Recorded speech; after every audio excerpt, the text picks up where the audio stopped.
when it came to their nickname. The term tractor boys used to be chanted by their opponents as a way of putting the team down for their farming background. But during one game back in the late 90s, Ipswich were 1-0 up and they decided to flip the script. 1-0 to the tractor boys, they sang, and a new nickname was born. Let's head to Leicester, famous for more than just a red, well, orangey cheese and Jamie Vardy. Leicestershire's also the birthplace of fox hunting, hence the Foxes. Next up, turns out apples are not the only fruit that don't fall far from the tree. Bournemouth's nickname, the Cherries, comes from the fact the club's stadium was originally built right next to a bunch of cherry orchards. This next story actually involves two club nicknames. It started with Crystal Palace. They were having an absolute nightmare run back in the early 70s.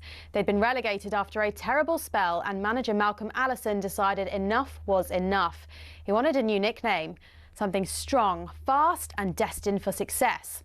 Something exactly like an eagle. But there's more to this one. Brighton were in search of a nickname too, and Palace finally gave them what they needed. In a heated match between the two back in 1976, Palace fans began chanting, "Eagles, Eagles." And some clever Brighton fans came up with the perfect reply, "Seagulls, Seagulls." Not all club nicknames have a crazy story though. Take the Gunners. That just comes from the fact a group of munitions workers in the Royal Arsenal factory in Woolwich set up the club in 1886. On the flip side, some nicknames seem simple, but there's a bit more to them, like West Ham. The Hammers is actually nothing to do with the ham part of the name. It comes from the fact the club used to be called Thames Ironworks FC and was made up of workmen and shipbuilders. So next time the away end's chanting their crazy nickname, you'll now know exactly where it came from.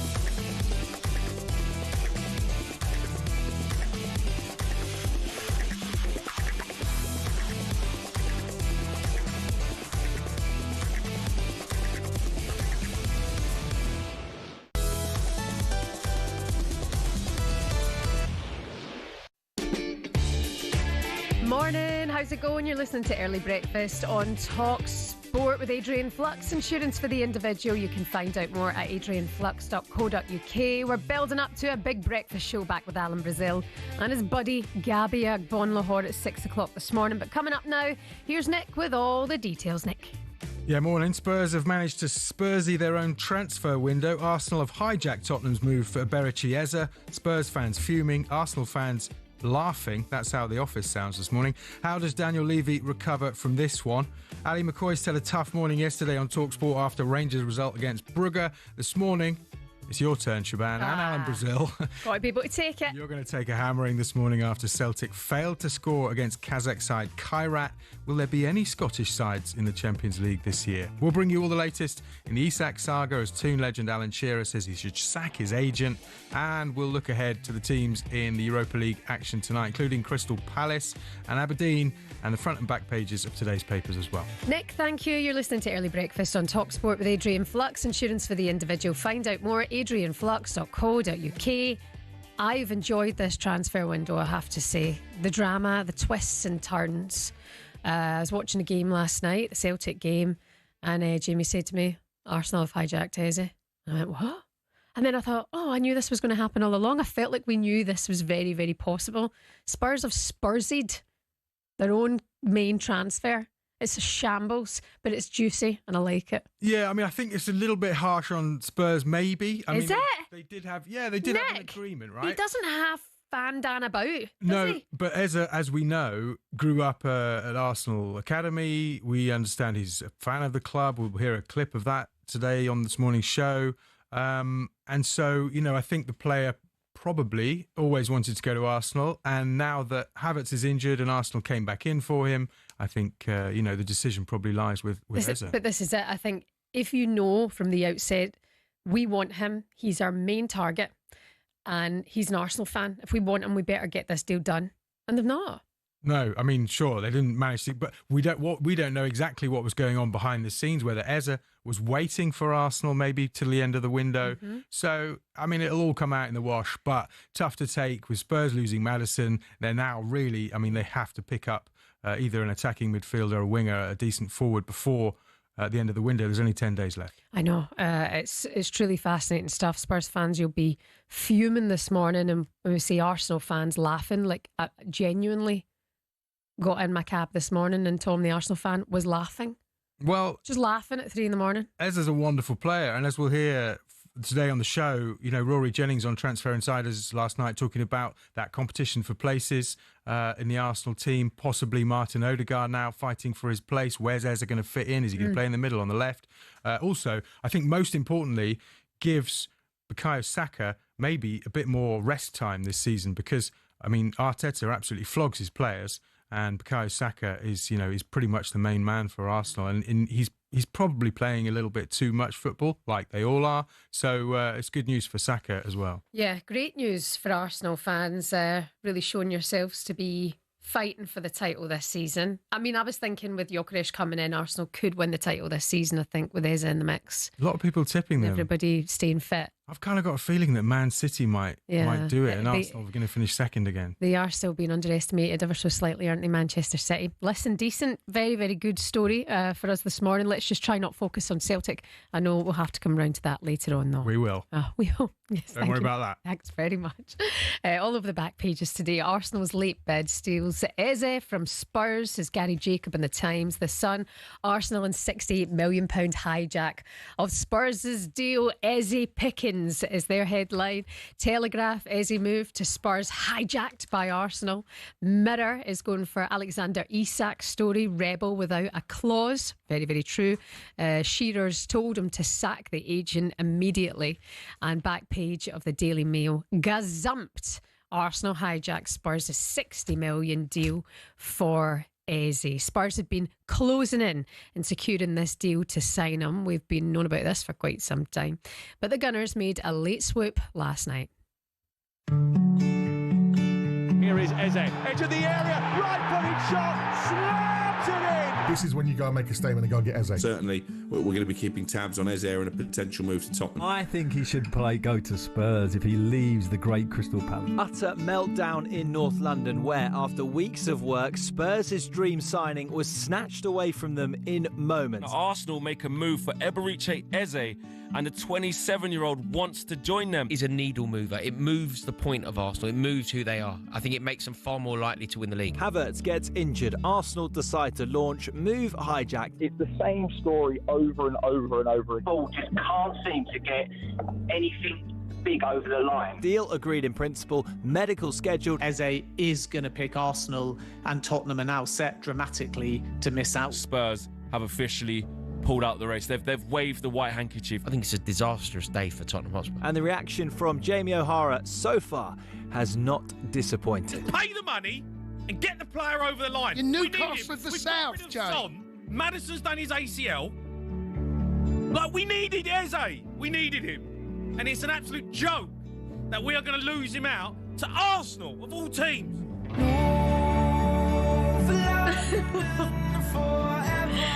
Newcastle of the South. Jason, don't be that nasty. God, an absolute full meltdown there from Jamie O'Hara last night in the sports bar. We all knew Eze started his career at Arsenal. We know it's no secret he's a big Arsenal fan. And then recently there was the interview going around from 2018 that kind of started to resurface online. It's when he was playing at QPR. Listen to this. You have a favourite Premier League team? Arsenal. Why? I just supported them from young. The way they played, I played with them when I was younger as well. That's what I just played for. So it's my favourite team. So if, Arsenal call you up, you would accept them? I don't know about all of that. Listen, I don't know about all of that stuff, but I'm a QPR player now, and I'm happy to be playing for QPR, and it's going well for me at the moment. Tell me about why Arsenal. Did you grow up idolising someone, maybe Van Persie or Thierry Henry? So when I was younger, Thierry Henry, I used to love Thierry Henry, and that's sort of why I decided to sign there when I was younger, and also to play for the club that you support. That's what I wanted to do, and just growing up with them, playing for them and everything, I've just grown a love for the team. So yeah, that's it really. Yeah, when I heard that, I think it was Monday, it started to go around online. I was thinking, this could absolutely happen, even though he's so linked to Spurs. We wouldn't be surprised if Arsenal were to come in. And you're going to go for the club that you love and the club that you've grown up supporting since you were a wee boy, a club that is looking to go and win a title this season. So good luck to Eberechi Eze. Spurs fans, I feel for you this morning. If you've got the energy, 03717 2233 44. A lot of you hammering Daniel Levy online this morning, and rightly so. I mean, I'm not a businessman, obviously. That's why I'm here at 5 in the morning. But how could he not have got this deal done? It's such a poor show. Is there a tightness about it, potentially? Are you just trying to get the best deal possible? Are you unambitious? You've just won a trophy. You come out and done an interview saying that you want to win Premier Leagues and Champions Leagues, and your main transfer you've failed to secure, and you've lost him to a rival. I don't know. It's kind of unambitious to me. 03717 2233 44 if you would like to share your thoughts on that this morning, Spurs fans.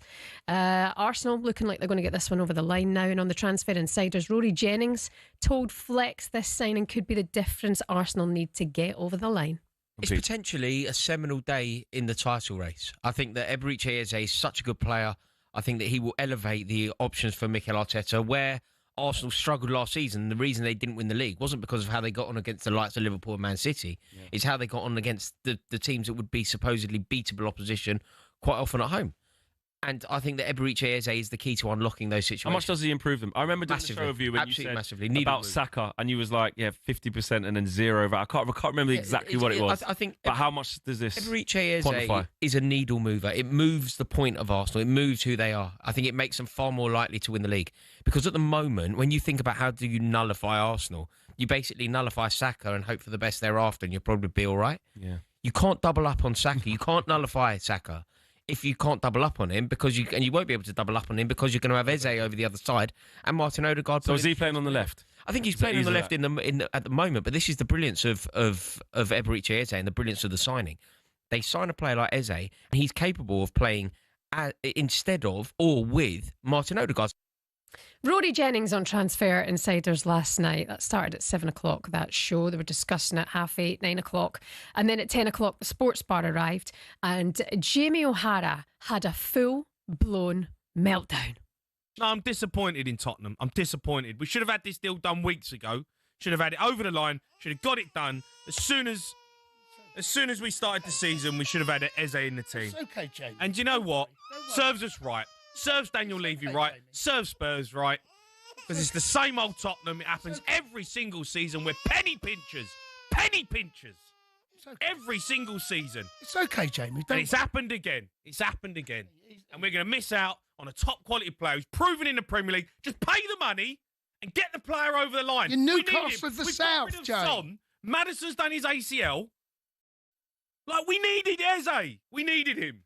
And it's an absolute joke that we are going to lose him out to Arsenal, of all teams, who are just going to waltz in, pay £60 million, which is what he's worth, and get the deal over the line in a couple of hours. Let me ask you this now. Joe! He's still fuming. You will be. You'll be raging. Absolutely raging. 03717 223344. How fuming are you at the board, Spurs fans, for not getting this done? Of all people that he's going to go to now, it's Arsenal. What an absolute disaster.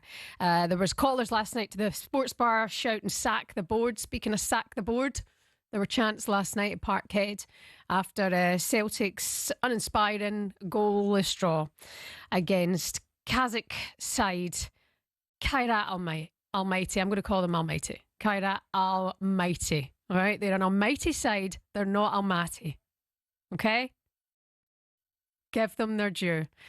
Shocking performance last night from Celtic. I've got my own rant coming up very, very soon, but let's hear from Brendan Rodgers first. He was asked about those chants at the final whistle. What I do know is over many years, sack the board normally means sack the manager. It's normally the manager that goes when that starts to be sung. But no, listen, I think I can only really look at the players that we have here and the performance. We've known for a long time what we've needed as a squad. So I don't want to go into that. I can only concentrate on what we have here. Of course, at the end of the game, we're having to shuffle things about to try and make it work and play players out of position. But the players' endeavour in the second half was really good. But at this level, it's more than that. So hopefully we can show that. The boys are a great bunch of lads. They're really honest. They've started the season well. Defensively, have been strong. But tonight, offensively, we just couldn't show those moments of quality to break through. Well, I think that we need to improve the squad. There's clarity around that for a long time, and so we see that. And I think supporters see that. Brendan Rodgers, full-time yesterday. Yeah, disappointing, obviously. But Brendan Rodgers has not been backed. That's why Sack the Board has been ringing round Celtic Park last night. 40 million from getting through the league phase of the Champions League last season, sitting on that cash to get this game out the way, potentially the biggest game of the season to secure Champions League football. Kuhn left when you was leaving in January. Haven't backed him up, haven't replaced him. Jota, injured, haven't replaced him. We know he's going to be out the majority of the season. Kyogo, knew he was leaving in January, haven't replaced him either. So this is a huge game, and last night was not good enough, but Brendan Rodgers has not been backed. Perhaps we won't be seeing any Scottish sides in the Champions League this season. 03717 22 3344 is the number. Early breakfast on talkSPORT. We'll do the back pages next. Morning.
morning, it's Shebahn with you. This is Early Breakfast here on talkSPORT with Adrian Flux. Insurance for the individual. Find out more at adrianflux.co.uk. You've got Alan Brazil with you at 6 o'clock this morning. It's our turn to take the heat after Ali McCoy had to sit and endure a 4-hour breakfast show yesterday with us giggling at him after Rangers against Club Bruges.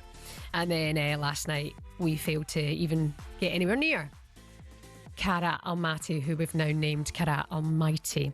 Alan Brazil here at 6 o'clock this morning. You can watch the show on your smart TV. You can stream it on the YouTube channel as well. He's going to be alongside Gabby Agbon-Lahore. In other headlines this morning, Manchester City boss Pep Guardiola says he likes it when his players challenge him over his methods. Really, the Spaniards won 14 major trophies since taking charge at the Etihad in 2016, including a famous treble 2 years ago. He appointed Bernardo Silva as the club's new captain this summer. Good luck to him. And also, England cricketer Zach Crawley scored an unbeaten half-century for Northern Superchargers as they thrashed London Spirit by 8 wickets in the 100. They cruised to their victory target of 136 with 18 balls to spare. The top two clash at the Oval this evening as the Invincibles host Trent Rockets. Welsh Fire have been eliminated from the women's competition. They suffered a 3-wicket defeat to table toppers Southern Brave. And very quickly, Jake Paul will face WBA lightweight champions Gervonta Davis in an exhibition fight in Atlanta, Georgia on the 14th of November. Davis's title will not be on the line though because of the massive weight difference between them. Paul weighed 200 pounds for his last fight. Davis currently weighing in at 135 pounds. We've been sympathising with Spurs fans this morning after Arsenal have hijacked Eberechi Eze. It looks like they're going to get this deal over the line, going to the boyhood club who's supported. And Darren, the Spurs fan, is with us now. 03717 223344 is the number, Spurs fans, if you just want to go absolutely cray-cray on the radio at 5:20 on a Thursday morning. Dazzler, good to have you with us again. How are you feeling? I'm annoyed because I think this was going to happen anyway because everyone knew Eze wanted to go to Arsenal. I think it was a waste of time actually attempting to get him. I mean, surely you would have thought if the right deal was there, Eze would have wanted to join Spurs. No, he always said he wanted to join Arsenal. I've discussed this with my friends and we were all saying he's not going to go to Spurs. He is an Arsenal fan. He wanted to go to Arsenal. I mean, whether, as Nick mentioned earlier on, we don't know the other side of the story. Eze could have been aware, might have known that Arsenal could have come in from him, and then obviously the Kai Havertz knock has added to that and made them ramp up this deal. But I think Daniel Levy could have had the deal done. He could have had Eze as a Spurs player before Arsenal come in. He was never going to Spurs.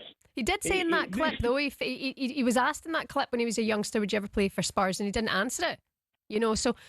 Yeah, but I think some football players are told, even at a young age, not to try and say things that might annoy certain situations. And he always wanted to go to Arsenal. I think a lot of people report the way it's been reported, like he was going. It was taking so long because I think Spurs were trying to convince him. Right. And I don't think he ever wanted to go to Spurs. Fair enough, Darren. 03717 223344 is the number. Darren might make a valid point there. Maybe it was going to be Arsenal all along. You can let us know your thoughts on that this morning. Back pages now. Nick, it's all about Eze, but what else have we got this morning? Well, it is all about Eze. Back page of the Sun. Eze pickings. Just on Eze very quickly. You know, he's a really good chess player. Yeah, I saw the videos with him and Richard Branson. Yeah, exactly. And there was a very quite a prominent chess YouTuber that had him on for a couple of games, and obviously the guy beat Eze, but he said he had to really concentrate to beat the guy. So, you know, Eze knows all about making tactical decisions. Which talkSPORT presenter was a chess extraordinaire in their younger years? Good question. I don't know if this is out there. Is it a football one? He's a very prominent voice at talkSPORT. Rory Jennings? No. It wasn't. It's not Danny Kelly? Nope. Okay, go on. It's Adrian Dunham. Is it? Yeah, and I think he collects chessboards. Does he still play? Nope. Said he had to give it up. I had to let it go. Do you play chess? No, hell no. Right. I couldn't even play checkers.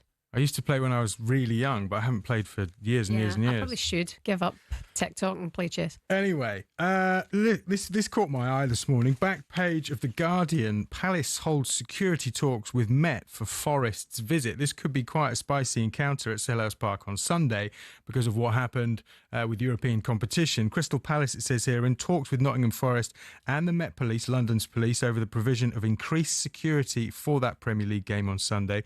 Palace fans, I think, are planning a protest because of the Forest's perceived role in getting them demoted to the Conference League.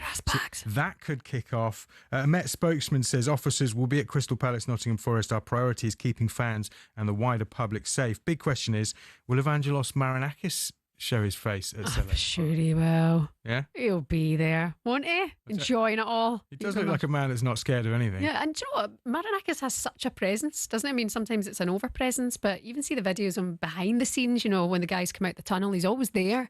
He's always there about, so I would imagine he would be there at that game just to rub the salt in. Well, yeah, I mean, that would be interesting because he will be the target of, you know, of the Crystal Palace fans' ire, and you know, those ultras will be, I think, out for blood on Sunday. Sure, I'm sure. Anyway, the police will be there to keep everything tidy. So moving on to rugby union, on the back of the Times, we've been talking about this story over the last couple of days.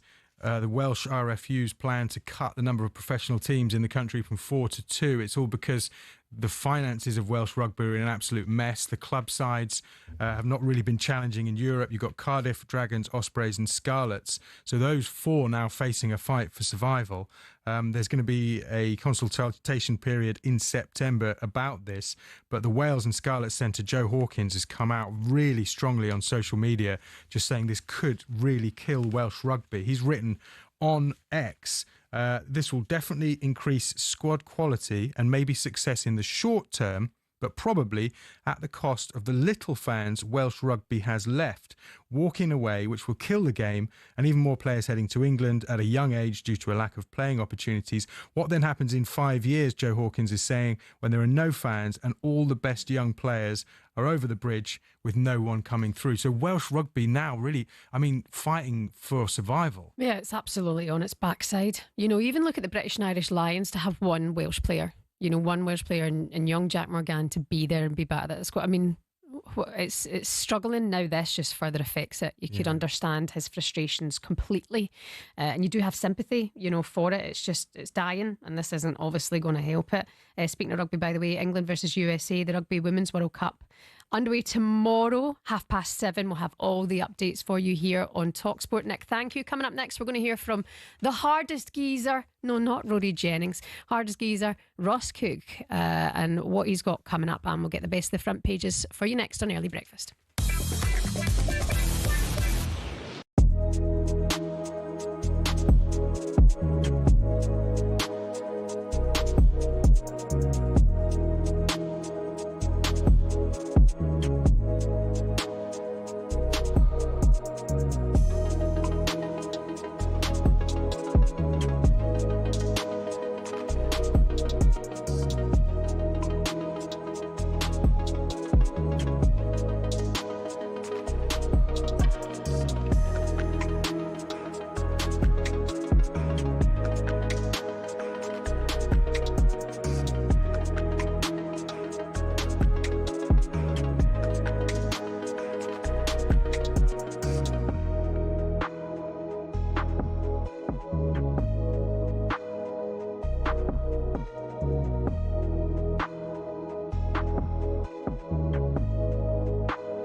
When was the last time you saw someone score with a knuckleball free kick?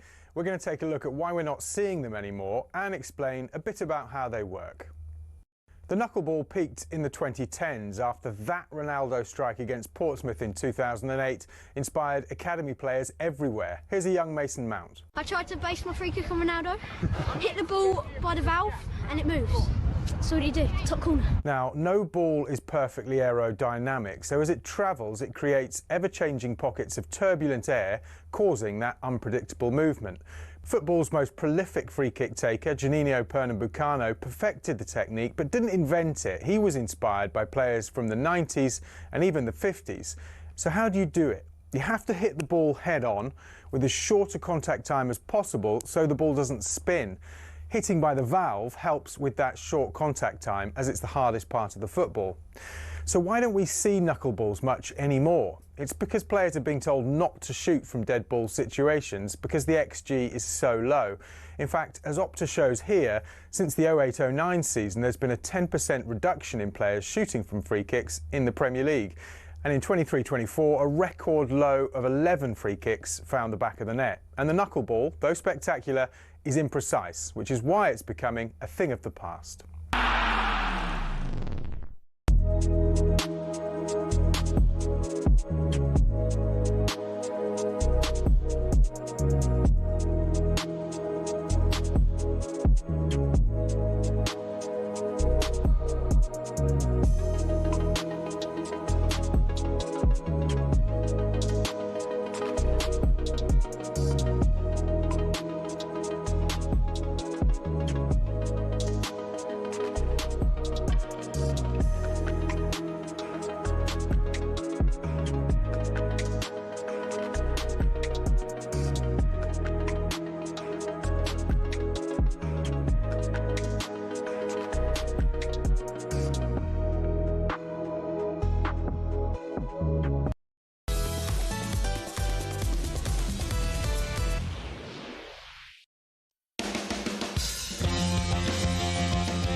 Morning, Shebahn with you. This is Early Breakfast on talkSPORT with Adrian Flux. The cover you need at a price you'll love with What's Fans Insurer of the Year 2021. Find out more at adrianflux.co.uk. Don't forget you can watch the show on your smart TV and you can stream us on the YouTube channel talkSPORT. Subscribe there and of course take us anywhere with you on the talkSPORT app. Our top story today is of course that Arsenal have hijacked Tottenham's deal for Eberechi Eze. We understand Spurs have now pulled out of the race. Arsenal have a deal in place with the player for £60 million plus add-ons. Spurs hunt for an attacking midfielder to replace the injured James Maddison continues. On last night's Transfer and Insiders, Rory Jennings and Flex said this is a really bad situation for Spurs to find themselves in. You know, they're trying to build a new look squad. You know, the business of Kudus looks fantastic. The business of Paulinho looks fantastic. It looked like they're trying to build some momentum. Flex. When it looked like Eberechi Eze was going to become a Tottenham player, I called it the needle mover for Tottenham. I said that everything that they have done since they qualified for the Champions League, beating Manchester United in Bilbao, I felt like what you could do almost pre and post Bilbao is draw a line. Tottenham pre-Bilbao, they were Spursy, the ideology of Spursism. They were capable of snatching defeat from the jaws of victory. And then they go to Europe, they plant their flag in Europe, they beat Manchester United in a European final. And everything that they've done since that moment, I was quite impressed by. They made the right decision in sacking Postecoglou. They made the brave decision in appointing Thomas Frank, the correct appointment. They're changing. It's like they're starting to act like a big club and have some intent. Started to act like a serious club. Yeah. And Eberechi Eze was almost the personification of that. Like proper player. Proper player. Winning an FA Cup for Crystal Palace, taking Crystal Palace to their first piece of silverware, doing the business for England when called upon in Germany last year. 27 years old, at the peak of his powers. And now they've fumbled this. Yeah. They fumbled it on the goal. It was a tap-in. It was a tap-in. An absolute...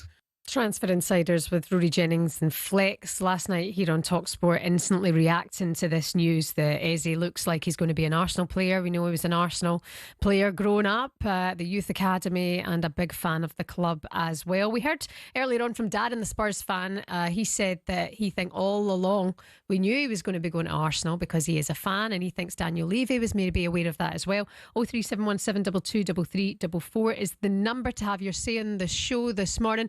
Good Good morning to Blake. Blake, how are you today? Yeah, good, thank you. Yourself? Yeah, very, very well, thanks. Is this your first time? It is indeed. Oh, good for you picking up the phone. I believe you're a Liverpool fan. I am indeed, yeah. But you have your thoughts on this Eze Arsenal hijacking, yeah? Yeah, I think personally, I sort of go along like lines that obviously the fact just called up before. Personally, was just perfect. They knew that he was going to go to Arsenal. His main possession was going, and they was just probably driving up price. And I think one player that everyone's forgot talking about is Harvey Elliott. I think personally that he's the perfect fit for Spurs. He's played Champions League football. He's won Premier Leagues, and obviously with Liverpool's all new signings, don't get me wrong, I would not like to see him leave. I think he walks into that team. Yeah, no, he'd be a good fit. I think actually a couple of weeks ago, maybe on Transfer Tinder, Blake, we did the idea of Harvey Elliott to Spurs. I mean, you're right. Maybe they did know all along. There's two sides to the story. As he supports Arsenal, so going to Spurs would maybe be a thing for him. So it's a really interesting one. But it's just this window's just relentless, isn't it? Oh yeah, tell me about it. Obviously, all the stuff was going on. It's probably been the most talked about transfer window in a long time. Well, long as I know. Do you think you're going to get Isak? I think so, but I don't think it'll be this window. Oh, gosh. He'll be rotten for about 12 months, won't he? Which is a shame, but what a situation to put yourself into. Blake, what do you do? Are you on the road this morning? I do, yeah. I work for a family company. Lovely. Well, have a good day today. Thank you so much for calling Early Breakfast. We'll speak to you again soon. Keep up the good show. Oh, thanks, buddy. That's really, really kind. Blake, the Liverpool fan there. 03717 22344. Some other news going around this Thursday morning. If you've just joined us, Aston Villa are reportedly exploring a move for Chelsea forward Nicholas Jackson. In other news, Justin Rose thinks it changes to the Tour Championship format will prevent the season-ending tournament from falling flat. All 30 players will start on level par in Atlanta. In previous years, higher ranked players have been given a head start. That should help with the whole Scotty Scheffler situation, shouldn't it? By the way, we've got the FedEx Cup playoff finale live on talkSPORT 2 over the next 4 days, starting tonight from 6 o'clock. talkSPORT 2, your home of the golf. Download the talkSPORT app. You can easily swipe across there. And by the way, amid this Eze transfer news, Crystal Palace make their European bow tonight as they host Fredrikstad in the Conference League playoff games. Victory over the Norwegian side over 2 legs obviously takes them into the main competition. Palace demoted from the Europa League after breaching the multi-ownership rules. Manager Oliver Glasner wants to put their UEFA dispute behind them. It's the first time Crystal Palace plays European football. It's still the first time European football is played at Selhurst, and it's still the first time our fans can watch European football at home and travel abroad to watch the team in a competitive game. Oliver Glasner, he's a good guy, isn't he? He's a really good guy. Good luck to Crystal Palace as well in this competition. They're in action tonight. We'll have all of the updates here on talkSPORT as it happens. By the way, are you out on your morning run this morning? I've just signed up for a 10k because I'm turning into a total pie. I used to run all the time. Now with the early alarm, I don't want to run anymore. But my sister's girlfriend said, let's get back to it. You know, let's get you back running again. You need it for your mental health and for your fitness and all that. So we signed up to a 10k in September and we did a 5k yesterday and my arse is in bits. Can you say that? Oh, yeah, they just done. That's okay. I thought you were just hitting the dump button there, Nick. So I panicked, but yeah, it's okay to say that. My bum is killing me. Anyway, who cares? We had Russ, the hardest geezer, Cook, on talkSPORT yesterday. He's run the length of Africa. I mean, what chance have I got? His latest challenge, brutal world record attempt to be the fastest group to ever run 336 miles of Iceland's northern coastline. He's teamed up with a bunch of other nutters. I would never be involved in this, but fair play to him. What a guy, doing it for a great cause as well. He was with Danny Kelly and Andy Jacobs yesterday on H&J, and he said what it's like to be awake and running for 48 hours. Do you know what? You go through the motions with it. There's waves. It comes in waves. So the first kind of dip will be like, oh, I'm feeling really tired. Like I would normally be going to sleep right now. And then once you kind of push through that, you kind of, when the sun comes up the next day, it feels like, all right, your brain sort of gets your head around it and you go, right, we're going again. And then there will be inevitable sort of crashes throughout the day. But it's just staying in the game in those moments where it's like, all right, I'm pretty cooked here. But if I can hold out, then the good times are coming again. I like a bit of forced positivity for me. So whether that's a bit of a sing or a dance, then that can really perk up the mood. And before you know it, you've stayed awake for another 12 hours. And then we just roll with the punches again until we basically just crash out from total delirium. They just must have some unbelievable mentality and also a total engine to be able to keep going. At 4K yesterday, I nearly called an ambulance. It's so hard. It's just difficult. So I listen to that and I think, I don't know how you do it, but going to do 336-mile run of Iceland's northern coastline. Don't forget Danny Kelly and Andy Jacobs back with you today from 1 o'clock here on talkSPORT. It's now time for the front pages with Nick.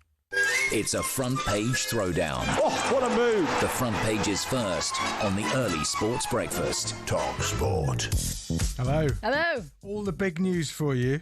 Away from the sort of the sport, although this is sport connected. England footy star Cole Palmer's bid to trademark his Cold Palmer nickname has been challenged by a posh French vineyard. Oh. The headline in The Sun, Crew Are Ya? See what they've done there. And a fine finish from the Reds. In the case of Claret versus Blue, there's this vineyard in France called Chateau Palmer, which a bottle of their finest goes for 750 quid. And they've opposed this application that Cole Palmer's put in for a patent. Like he's tried to put in to trademark his cold celebration and also this Cold Palmer nickname, but this French vineyard has actually opposed it because they want to protect their brand. It says here, lawyers at the government's intellectual property office will rule on the potential clash after receiving representations from both sides. Does this place call itself Cold Palmer? It's called Chateau Palmer, so it's not exactly the same, is it? And it doesn't have that. Some people are such killjoys. Well, I think in terms of this French vineyard, it's a case of they wanting to protect their own image. So, the government's intellectual property office will have to make that decision. But people really do make a storm in a teacup, don't they? Well, listen. It's a football celebration from Cole Palmer, and all of a sudden, French vineyards involved. Yeah, well, Cole Palmer wants to sell socks and stuff with his little celebration on it. It says here, Cole Palmer, not known to be a wine connoisseur, but did pretend to drink a pint of lager last season when one was thrown on the pitch when Chelsea played Copenhagen in the UEFA Conference League. I do like Cole Palmer. He's a sweetheart. But this lot in the vineyard should have a bottle of wine and chill out. All right, get in the bin, Chateau Palmer. Mm-hmm. You a fan of honey? I have it most days, yes. Well, Manuka honey. Ooh, very posh. I have a bad chest and the Manuka honey has helped. All right, is that from New Zealand, isn't it? Yes. High MGO. So expensive, that stuff. It's ridiculous. All right. And then Ali McCoy's takes a good spoonful most mornings he's here, and I'm like, that's a tenner, you owe me. Well, it's better for you than sugar, slightly. The Happy Mondays rocker Bez apparently eats a gallon of honey a month. A gallon. Oh. The freaky dancing maracas shaker 61 keeps bees and adds the sweet stuff to his tea, coffee, porridge and bread. He said in a radio interview, I do about a gallon, a bucket a month, something like that. That's why my wife keeps telling me I'm sure it keeps me healthy. Oh. I mean, it's the best thing for you. Was it McCoy's who said, if it's the end of the world, the one thing that can survive is honey? What, because it doesn't go off? I don't know. Like honey and locusts survive. You're talking about bees or honey? Honey. Really? Yeah. It doesn't really go off if you as long as you keep it shut. There you go. It can last forever. Incredible. Even when it gets a bit crystallised, you just put it in a wee jug of hot water, the actual jar. Yeah, exactly. Good chat. I don't know if we've got time for this very, very quickly. You'll sleep tonight. Nation is struggling with Oasis blues after epic summer of reunion gigs. Apparently there's like a post-Oasis sadness. Boffin warns post-Oasis blues is rife in Britain right now after everyone's had a lovely time at the concerts. But there's also a great story on the page 5 of the Daily Star with a priest who shocked wedding guests when he suddenly burst into Wonderwall during a ceremony. Video posted online has gone viral and fans hailing the supersonic clergyman a legend. Look, I said yesterday Wonderwall should be the new national anthem. To be fair, a priest singing Wonderwall would liven up the boredom bit of the wedding. I'd like to hear it, actually. I'm going to go and check it out in a minute. Amen to that. You're listening to Early Breakfast here on talkSPORT. I'm dodging Celtic for fun. And coming up next, we'll continue to talk more Spurs meltdown after Eze looks like he's going to go to Arsenal instead. Coming up, we're going to build up to a big breakfast show with Alan Brazil and Gabby Agbonlahor. Good morning.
Good morning, Shebahn with you. This is Early Breakfast here on talkSPORT, and the NFL is back at Wembley in October. The Los Angeles Rams are going to be here taking on the Jacksonville Jaguars, and we've got a big competition for you to win VIP tickets. This would be a great experience. You in a private box with 5 of your mates, full hospitality and £5,000 spending money. Surely you'd give your pals a grand each. Surely you'd do that, right? Wouldn't you?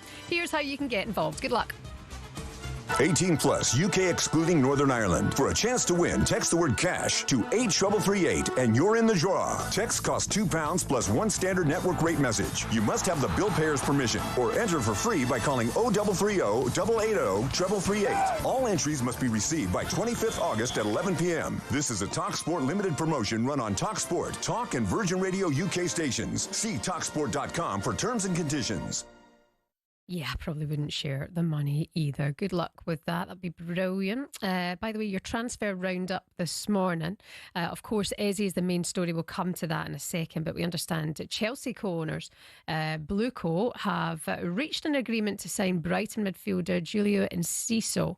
talkSPORT understands Enciso, who spent the second half of last season on loan at Ipswich, has agreed personal terms with the consortium. The Paraguayan international expected to initially join French side Strasbourg, who Blueco also own alongside Chelsea. Meanwhile, we understand Bournemouth are exploring a move for Chelsea defender Axel Disasi. The Blues prefer a permanent exit for the Frenchman, but different formulas are also being discussed. And we're told Newcastle United have had their latest bid of £35 million plus £5 million in add-ons rejected by Brentford for Yohan Wissa. And now Tottenham Hotspur are supposedly interested in the player. The Daily Mail's Craig Hope reports Spurs are considering offering Richarlison to Crystal Palace, and Nottingham Forest are in talks with Aston Villa over a move to bring Matty Cash back to the City Ground. The Polish international left Forest in the summer of 2020 for a transfer to Villa Park, and as we wait for the next move to be made in the Isak transfer saga, Simon Jordan told Jim White he wants Isak to name the people at Newcastle who he claims said he could leave. I don't doubt that Newcastle have understood that Alexander Isak would like to leave Newcastle if a very big football club comes in. What I would imagine is not clear and has never been said and has never would be named as to who it was said by, because that's very, if you have the balls to turn around and say, I was told by, name them. Name the person specifically and explicitly told you that irrespective of conditions, you can leave when it suits you. You can leave when another football comes. He won't do it. He can't do it. And I doubt that you'll ever see the light of it. And I hope that he can point his finger at somebody and make somebody accountable. It's expected it was the former co-owner, Amanda Stavely, who had made this agreement, this gentleman or woman's handshake with Alexander Isak. Alan Shearer in the papers today saying, get that agent sacked on the spot. I mean, it's been an absolute disaster from Alexander Isak, the state that he now finds himself in. I mean, the fact that if he doesn't get this move to Liverpool, it could see him just sitting in the reserves for at least the next 12 months in a World Cup year as well. It's an absolute mess. He should never have down tools. Even Yohan Wissa, if he doesn't get his move, it doesn't look like that's going to happen to Newcastle. He's already decided he's over Brentford and deleted all these pictures. But in the end, if these players do get the move that they want on transfer deadline day, then it's shown that it's worked. It's a real fascinating one. Honestly, this window has been unbelievable. And if you went to bed last night at 8 p.m. because you're up early, I don't blame you, but you'll have missed the drama that Arsenal have hijacked Spurs' deal with Eze. £6 to £8 million hijack of Spurs' deal. Eze Pickens is back page of The Sun this morning. 03717 223344 is the number to have your say. Spurs fans, you've been venting all morning. Some of you saying that we knew all along Eze wanted to go to Arsenal because he's an Arsenal fan. Good morning, Craig. How are you today? Oh, good, man. How are you? Yeah, I'm very well, thanks. Oh, just sneezed for you there, Craig. Good to have you with us. What do you think about this? I mean, there must be frustration, even though Eze was an Arsenal fan. I think it is, and I don't know why every single season we do our transfer business late. Why can't we just get it over and done with early, prepare for the season and get it done? Why is it always the last minute and then this happens? Yeah, it feels like penny pinching. Jamie O'Hara said that last night. Is he waiting for the best deal? I mean, if he is the target that you want, tie it down, get it sorted early doors. I mean, it's so unambitious once again from Daniel Levy. Exactly. You know, if this happens early on, then we've got loads of time to go out and look at other players. But now we're already into the season, and you're leaving it late again. I looked at Guy as well. We put in a late transfer in January for Guy. Yeah. Where's the talk about all this transfer? Nothing. Absolutely nothing. Was that just something to throw Tottenham fans? Basically, we might sign a top. Now we hear nothing about it. Yeah, no, you're right. I mean, the Geehy saga, that kind of went on. Was it 70 million they put in fairly last minute? I mean, they should have gone and got Eze for 70 million and just got the deal done. And people saying this morning they always thought he would have gone to Arsenal anyway because he's a fan. But, I mean, money talks, right? It does, and if you look at the top clubs, Liverpool, Chelsea, Man City, they all spend money. You know, Daniel Levy comes out and says, we want to win the Champions League, we want to win the Premier League. Go and spend the money. Yeah. You're saying we've got the best stadium in the Premiership, we've got one of the top training grounds in Europe. Where's the team to reflect that? Yeah, Craig, no, I feel your frustration this morning. Go safely wherever you're heading today. 03717 22 33 This will carry on this discussion on talkSPORT today. And coming up for you next here on talkSPORT Breakfast, good day to have Glenn Hoddle on the programme. What does he think of this Eze transfer hijacking by Arsenal? Terry Butcher, former Rangers and England defender, also going to be with the guys as well. Reporter Craig Hope on the latest in the Alexander Isak saga. My God, what is going to happen there? Seriously, get it done or get on with it. And Boxer Dave, the White Rhino Allen on Gervonta Davis versus Jake Paul. This is Early Breakfast here on talkSPORT with Adrian Flux. Insurance for the individual. Find out more at adrianflux.co.uk. Alan Brazil and Gabby Agbonlahor on the way next. Bye, driver.